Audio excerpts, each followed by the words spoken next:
My name is Dr. Jennifer Garden, and I am one of the 2020 L'Oreal UNESCO International Rising Talents. I work at the University of Edinburgh, where our research focuses on developing more sustainable alternatives to conventional plastics.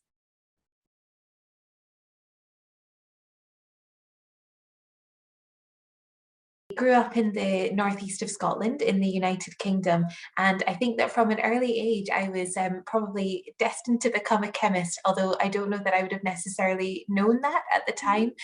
When I was young, my best friend and I used to lock ourselves into the bathroom and mix together all the different toiletries and bubble baths to create potions, and I suppose that has developed into a lifelong love of working in a laboratory, mixing together different chemicals to obtain new different products. For me, one of the key moments where I knew I wanted to become a researcher was actually in the summer of my second year at university, because I spent a summer doing a research project, and for the first time in my life I created a chemical that had not existed before I made it. And that was such an exciting moment for me, because I think with science, we think about this being very analytical, but actually it's also very creative, and you can have these opportunities to design and develop completely new technologies, which is one of the things that I love most about it.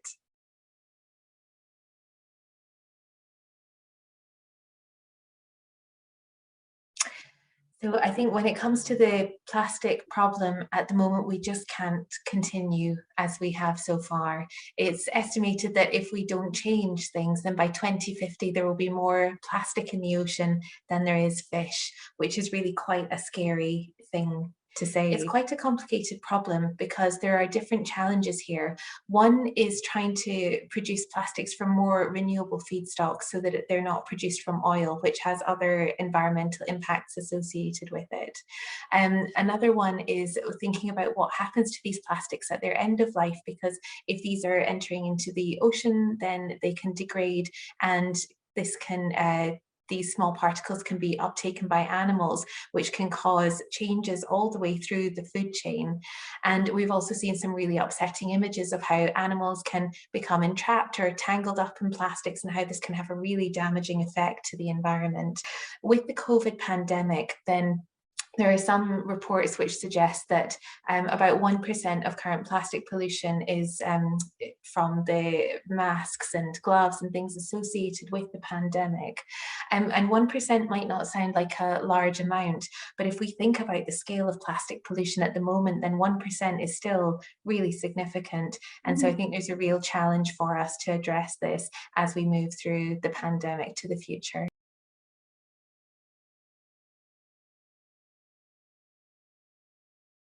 Our research focuses on developing plastics that are more sustainable across their life cycle, so from the production of them to the way that they behave at their end of life. So some of the materials that we're working with are made from renewable feedstocks instead of oil. So can we make things from carbon dioxide? And there's research I've worked on in this. And can we make plastics from plant materials? So one of the challenges is that when we make these new types of plastics, for this to be efficient and competitive with some of the current processes, then we need to be able to make these efficiently. And often this uses a catalyst to reduce the energy, the temperatures, the pressures that might be associated with making these plastics. And part of my research focuses on catalyst development. And then we're also looking to develop materials which can be degraded at their end of life. So many conventional plastics have really strong carbon-hydrogen bonds in the polymer chain, which makes up the plastic. And these are really difficult to break because of these strong carbon-hydrogen bonds. We're looking at working on plastics which have oxygen within the structure, so that this can introduce breakpoints into these polymer chains, so that we can start from the monomer, we can make that into the polymer, and then we can degrade it back into the monomer at its end of life. So there's a lot of really exciting developments happening in this wider area at the moment.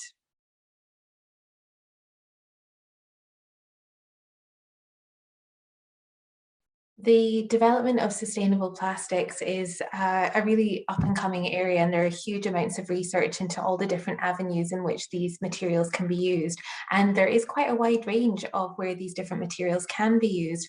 For example, polylactic acid, which is a material that's made from plant materials, can be used not just in replacement plastics, but also in replacements for materials. So in textiles, potentially things like face masks or lab coats potentially could be made from these types of materials.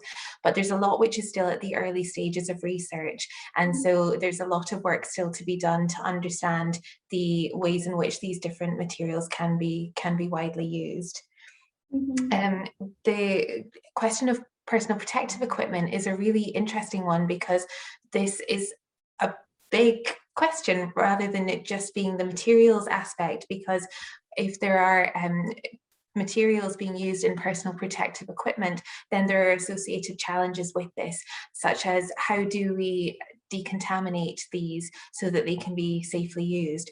And so there are certainly questions around this and how suitable some of these might be for mechanical recycling, but there might still be contaminants present. There's questions about how these materials could be cleaned and reused.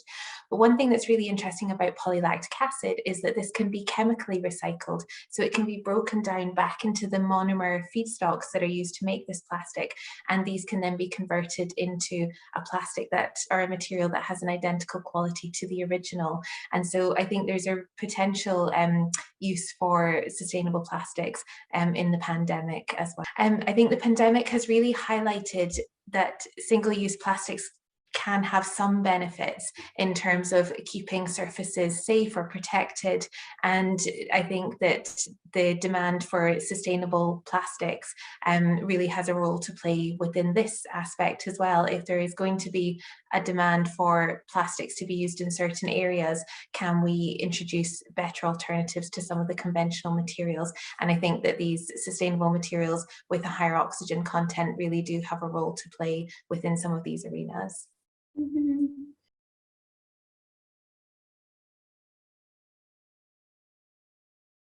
It's difficult to put an exact number onto the benefit that sustainable materials could have, but I think there's a real need to develop these kind of materials, because we can do a lot with infrastructure and by keeping materials in closed loop systems. But one of the challenges is that when we recycle and reuse materials, every time they're recycled, it changes the properties of these polymers. Whereas with some of these sustainable alternatives, rather than just reshaping these materials, they can actually be chemically broken down into the materials that were used to make them in the first place. And so we can have this sort of assembly and disassembly at the molecular level, rather than reshaping to reuse materials. So there are different recycling routes available with some of these conventional materials, with these sustainable materials, which is a real strength to some of these alternatives.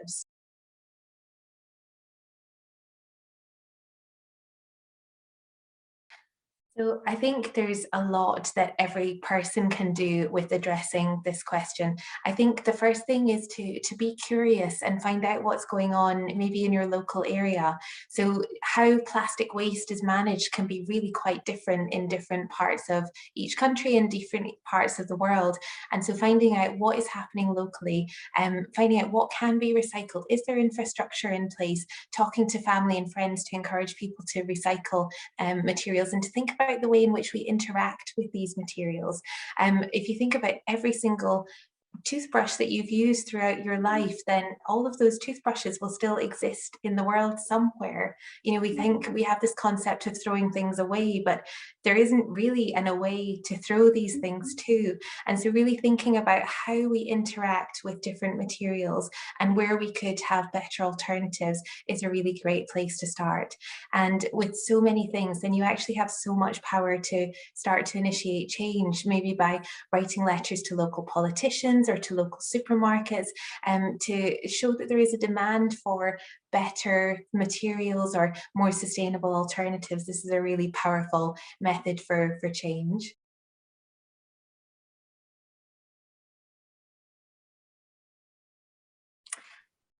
I think that There are some things to have to be that help with being a scientist, and these can be quite practical things, like if you have the opportunity to take certain courses, if you're choosing your subjects at school or potentially at college or university, then taking things like maths or scientific subjects will help to give a broad training.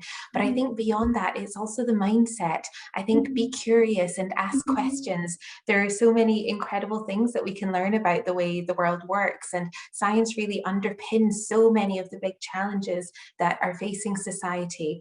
So if we take the plastic pollution, then this is something that requires different ways of thinking, different perspectives, people to speak to each other and ask questions and to try and understand the problem and then come up with different ways to solve this. So I think asking questions, being curious, speaking to people to try and find out more, and not being afraid to try things that you maybe think are beyond you, because you really have such an important role to play in this challenge.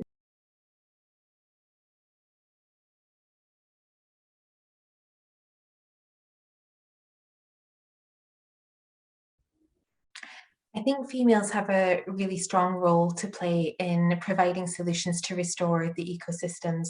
When it comes to the issue with plastic pollution, quite a shocking statistic is that of all the plastic that's been made, we only know where 1% of it is. And so there's a huge amount that is actually lost in the environment, and it's not known exactly where all these different plastics have ended up. And so there are real opportunities for girls in computer modeling to understand, once plastic enters the oceans, where is it transported to, where does it end up? Understanding the problem is a really key part of the challenge, and computational modeling and different engineering systems are really key to underpinning some of the solutions, to finding the solutions to tackle this challenge. I think girls have a real role to contribute towards this. Science, I think, is strongest when we have different perspectives and different viewpoints, different personalities, especially when it is such a complicated situation that involves everybody in the world. And so having everybody's voice being heard is something that's really important in this conversation.